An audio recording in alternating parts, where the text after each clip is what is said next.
Le rapport sur l'état de l'environnement est un document de haute portée stratégique qui met à disposition de toutes les parties prenantes au niveau national des informations fiables pour des décisions éclairées sur les chemins montueux du développement économique et social. Ce document de référence part des pressions ou forces motrices de changements environnementaux caractérisées par les trajectoires démographiques, climatiques et socio-économiques pour appréhender l'état actuel de l'environnement avant de prédire les évolutions futures. C'est un outil d'aide à la décision. Le rapport sur l'état de l'environnement au Sénégal, qui est le fruit d'un processus participatif et inclusif, permet la production de données et d'informations bien entendu fiables et actualisées sur tout le secteur de développement. Il permet en outre de connaître l'état et les tendances évolutives de l'ensemble des ressources dont la gestion responsable, rationnelle, assurée permet un développement durable d'une nation. La production de ce quatrième rapport sur l'état de l'environnement a suivi une démarche scientifique, rigoureuse. Elle a mobilisé plusieurs compétences, hommes et femmes sous la houlette du Centre de suivi écologique. Cette production se fait aujourd'hui sur une base opérationnelle parce que reposant sur un processus clairement établi qui se base sur une méthodologie claire, un comité de pilotage qui est mis sur place, un comité de rédaction, mais également un comité scientifique pour veiller à la rigueur des informations produites dans ce document-là. L'approche méthodologique utilisée est l'édite d'EPSIR, qui se focalise sur les forces motrices des changements environnementaux, sur les pressions qui s'exercent sur l'environnement et les ressources naturelles, sur l'état des ressources naturelles ainsi que sur les tendances, sur les impacts socio-économiques et biophysiques et enfin sur des éléments de réponse. L'édition 2020 de ce rapport s'articule autour de deux grandes parties.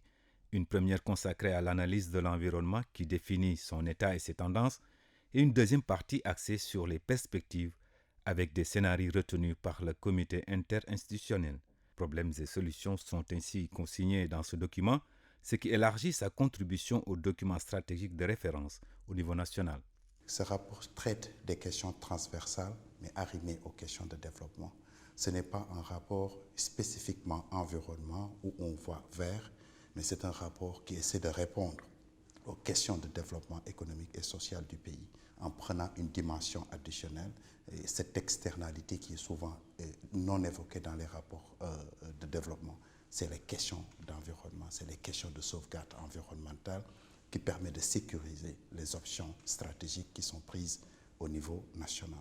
Quand on met en évidence la question des statistiques, la question de l'information, c'est justement parce que tout le développement qu'on est censé planifier doit être basé sur des informations pertinentes. Et c'est de ce point de vue que je trouve ce rapport, cette quatrième édition, comme les éditions précédentes, extrêmement utile. On pourrait être dans une situation où tous les 5 ans, le rapport sur l'état de l'environnement alimente ce référentiel de notre politique économique et sociale, c'est-à-dire le plan Sénégal émergent à travers le plan d'action prioritaire. Donc nous avons là une opportunité de faire de la fertilisation croisée en disposant d'un outil qui, par ces données, ces analyses et ces évidences, permettent d'informer des instruments privilégiés de notre politique économique et sociale. Élaboré dans un contexte d'adoption de la contribution déterminée nationale, le rapport sur l'état de l'environnement souligne un pays vulnérable au changement climatique.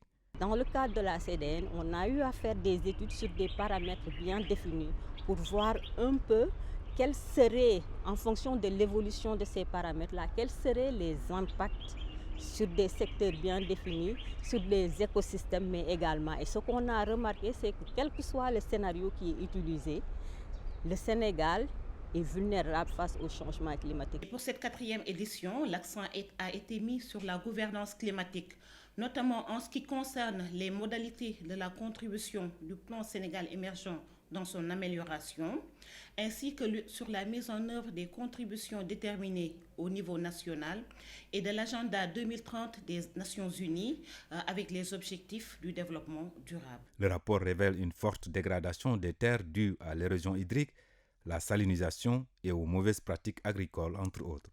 L'impact sur le PIB est important. Si on se rapporte au travail de cartographie utilisé par le CSE dans le cadre de l'initiative UNCCD, il est dit que dans la période 2001-2005, il y a eu une avancée de 6% environ en matière de dégradation des terres. Ça veut dire que le mal continue malgré les efforts qui sont entrepris. Il va falloir donc essayer de résorber cette question de la dégradation des terres qui a des impacts économiques, sociaux, comme je viens de dire tantôt, accentuer la pauvreté, l'insécurité alimentaire, les conflits. Le rapport souligne une situation de vulnérabilité dans les autres segments de l'environnement. Une dégradation relativement élevée de la biodiversité et des systèmes écosystémiques, une menace sur les espèces et la baisse continue de surfaces forestières y sont consignées. D'autres ressources naturelles souffrent de dégradation. La question fondamentale aujourd'hui tourne autour de la gestion de cet environnement marin et côtier, notamment surtout avec la perspective d'exploitation du pétrole et du gaz, mais aussi le phénomène de l'érosion côtière qui menace dans le contexte du changement climatique, où les travaux scientifiques montrent que le Sénégal risque de perdre 1 à 2 mètres par année au niveau du trait de côte selon les endroits. Concernant les mines et l'énergie, le Sénégal dispose d'un potentiel important qui constitue un facteur de risque. Des facteurs de risque élevés dans les établissements humains et le cadre de vie sont également notés. Dans ce rapport, il a été même mis en évidence que des villes comme Dakar sont presque comme des poudrières quand on regarde la concentration importante de population et la concentration d'activités socio-économiques sans qu'on puisse avoir des outils très opérationnels pour gérer les pollutions environnementales ou la spirale de dégradation environnementale.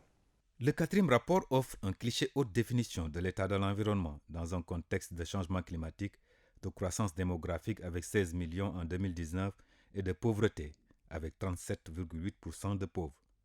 À côté d'un tel tableau, le rapport sur l'état de l'environnement note des performances et soulève des questionnements.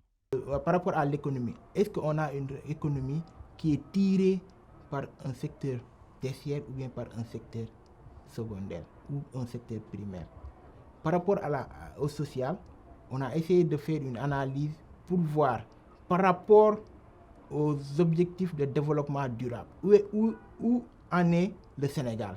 Le rapport 2020 sonne l'alerte et dresse des perspectives sur l'évolution future de l'environnement au Sénégal. Quand on présente l'état de l'environnement au Sénégal, c'est comme une photographie de l'environnement. À partir de cette photographie, nous faisons une planification. Dans la planification, on montre ici la quintessence, c'est-à-dire les différents outils que nous pourrons utiliser pour mieux gérer, c'est-à-dire l'environnement du Sénégal. Avec l'option du Sénégal d'exploiter le gaz, surtout dans le cadre du scénario tendanciel, si des mesures de sauvegarde environnementale et sociale ne sont pas bien mises en place, le pays risque d'évoluer vers un scénario catastrophe où l'environnement va être plus que dégradé qu'aujourd'hui. Après 4 quinquennats de production du RE, la direction du Centre de suivi écologique veut repositionner ce document dans la panoplie de documents stratégiques au niveau national. J'essaierai de motiver mes équipes pour qu'on diversifie les approches de communication par rapport à ce rapport pour toucher le plus grand nombre de personnes. Et c'est le lieu vraiment de féliciter et d'encourager le Centre de suivi écologique pour ce travail remarquable. Et je pense que c'est le moment de changer de fusil d'épaule pour que ce travail remarquable et important, comme je l'ai dit tout à l'heure, soit davantage connu de tous les Sénégalais et de tous les acteurs qui interviennent dans le domaine de l'environnement. Cet exercice nous permet bien sûr d'asseoir un processus de développement écologiquement soutenable, économiquement rentable, socialement équitable et culturellement acceptable, si cher à son Excellence, M. Macky Sall, Président de la République. Document prospectif et stratégique pour la planification de l'utilisation des ressources naturelles et de la gestion des défis environnementaux du Sénégal, le rapport sur l'état de l'environnement 2020 indique une forte démographie aux horizons 2020 et 2050, avec un risque de pression important sur les ressources naturelles. Le rapport sur l'état de l'environnement, un document de référence.